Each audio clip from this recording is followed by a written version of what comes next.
Another area that this is very important is in investing. So very often what we will do is we will come up with this brilliant system for investing. We can beat the experts, we can beat the market, we can beat all of these different things. And yet we don't have as much as experience, and even the experts can't really get it right when you come down to it.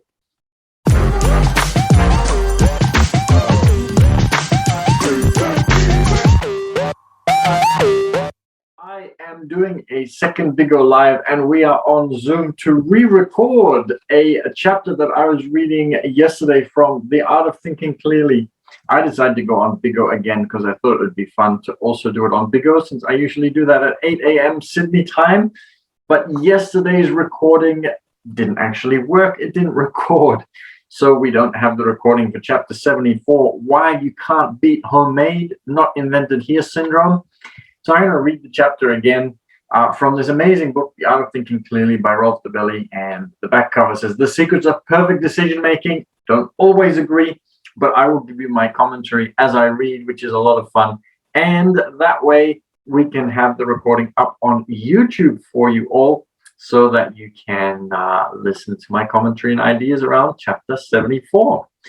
So I'm going to quickly say hello to some people that don't usually know that I'm here at this time of the day. So nice to see you, Haley, and David has joined as well. So great to have you all. Let's get into it. I have some other things to do. Usually I'm not reading at this time of the day, but here we go. Everything in the universe happens for a reason. So I'm sure there's a reason for this one too. Okay, chapter 74, Why You Can't Beat Homemade, Not Invented Here Syndrome. My cooking skills are quite modest, and my wife knows it. However, every now and then I concoct a dish that could pass for edible. A few weeks ago, I brought some sole.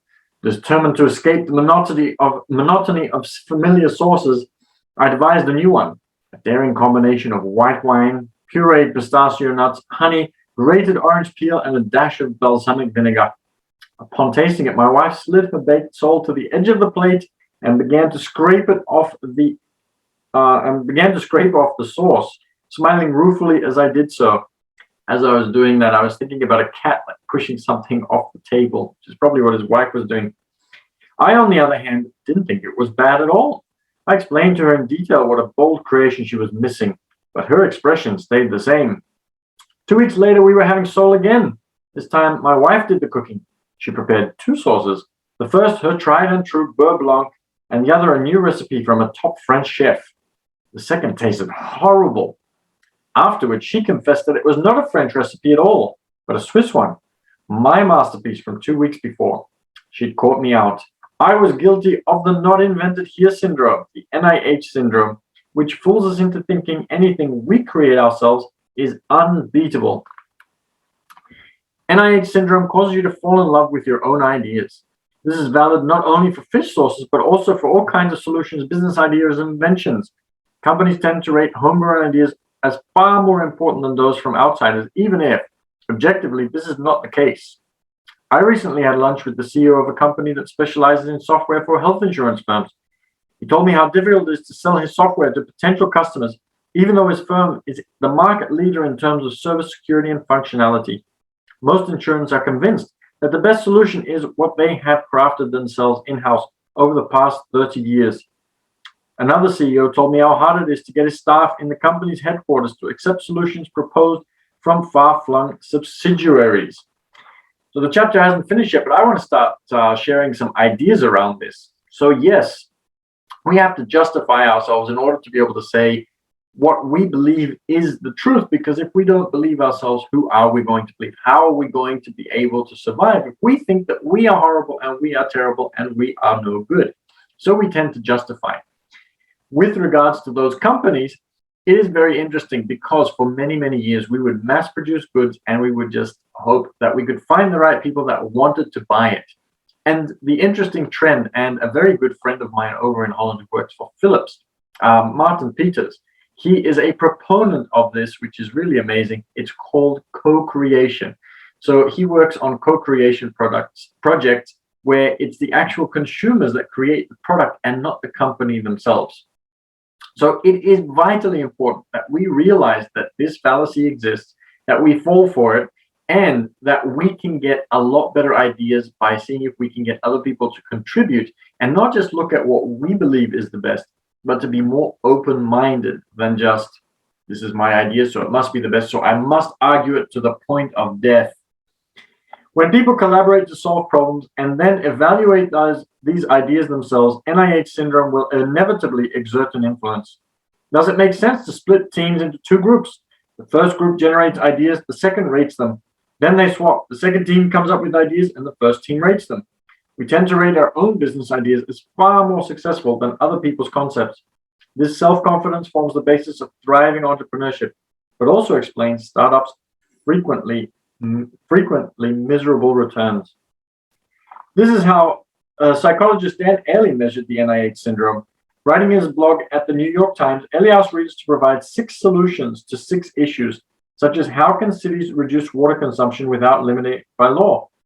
The readers had to make suggestions and also assess the feasibility of all the ideas proposed. They also had to specify how much of their time and money they would invest in each idea. Finally, they were limited to using a set list of 50 words, ensuring that everybody gave more or less the same answers. Despite this, the majority rated their own responses as more important and applicable than the others, even though the submissions were virtually identical. Another area that this is very important is in investing. So very often what we will do is we will come up with this brilliant system for investing. We can beat the experts, we can beat the market, we can beat all of these different things. And yet, we don't have as much as experience, and even the experts can't really get it right when you come down to it.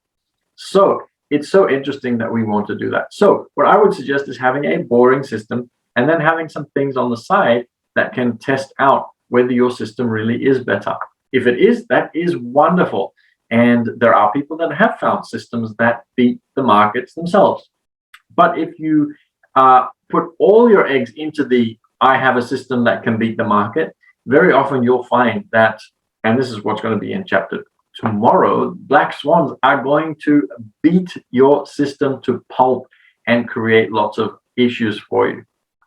So there is something to be said for doing things the boring way, because it will get you a small return every single time. As an example, I used to know somebody who used to invest in nothing but term deposits, or in America they call them certificates of deposits, where you lend your money to the bank for a certain amount of time.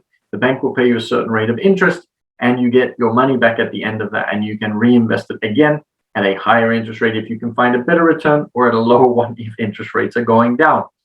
And people do this successfully and always make a return, as opposed to some people that go onto the stock market and who will make a bit of money this month, but then lose it all next month, and then make a little bit again, and then lose it all again the month afterwards.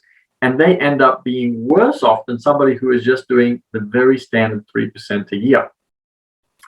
There are also systems, however, that will get you 3% per month if you have a good system that works and has some risk balances built in, for example. But that's a story for another time. Let's finish the chapter quickly. On a societal level, NIH syndrome has serious consequences. We overlook shrewd ideas simply because they come from other cultures. In Switzerland, where each state or canton has certain powers, one tiny canton never approved women's suffrage. It took a federal court ruling in 1990 to change the law. A startling case of NIH. Or consider the modern traffic roundabout with its clear yield requirements that was designed by British transport engineers in the 1960s and implemented throughout the UK. It took another 30 years full of oblivion and resistance until this obvious traffic decongestion found its way in the US and continental Europe. So it is very effective, these roundabouts, and they were just ignored because our way is better. These new things, they are no good. And sometimes they're not, that's true. But sometimes we just need to evaluate and see whether something is better than what we think. Today, France alone has more than 30,000 roundabouts, which the French now probably falsely attribute to the designer of the Place d'Étoile. In conclusion, so it's a really big round square where everybody drives around. In conclusion, we are drunk on our, and it's crazy, Place d'Étoile. I'd be okay. I would like to drive there one day. Most people, I think, would go completely stark raving mad seeing if they could drive there, because there are no lines, no rules. It is insanity. In conclusion, we are drunk on our own ideas. to sober up, take a step back every now and then to examine their quality in hindsight. Which of your ideas from the past 10 years were truly outstanding? And then the author writes, exactly, saying that most of them probably weren't. So take some time to really have a look at your ideas and run them by other people, see what they think. Run them by people that are more successful than you, and also ones that are less successful. The less successful ones will probably cut them down immediately. The more successful ones will probably give you a very honest answer and let you know whether they think it was good or not. And if it's something that resonates with them because they have made money with it, then that is a good sign. And if they don't, then that's a very bad sign.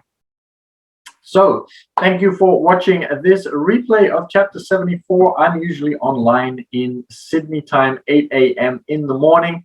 But since yesterday's didn't record, I decided to do a re-record. I'm just going to follow a couple of people here on Bigo that are following. So hello to everybody, and thank you for the little love hearts and everything else that everybody is sending. So I really appreciate that. And if you'd like to watch some of the other readings that I've done and my commentary on them, you can go to the Passive Cash Flow Club on YouTube and you'll be able to find the recording. Feel free to leave a comment. The discussion is always really good because right now I am just discussing my ideas, but I'd love to also know your thoughts. And I don't want to fall for the NIH syndrome.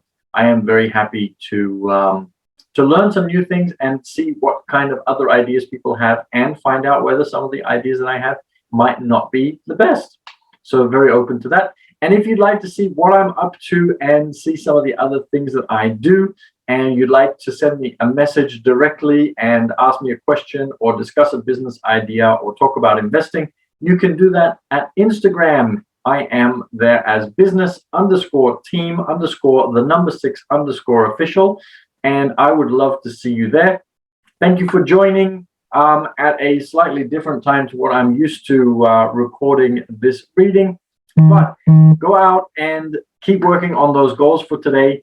Eventually, you are going to take a small step forward, and every day, one small step forward will get you to your goals eventually. So go out and have a great day and take another amazing step towards those goals of yours. I'll see you tomorrow morning, Sydney time, 8 o'clock as usual. And thank you for joining for this unusual re-recording.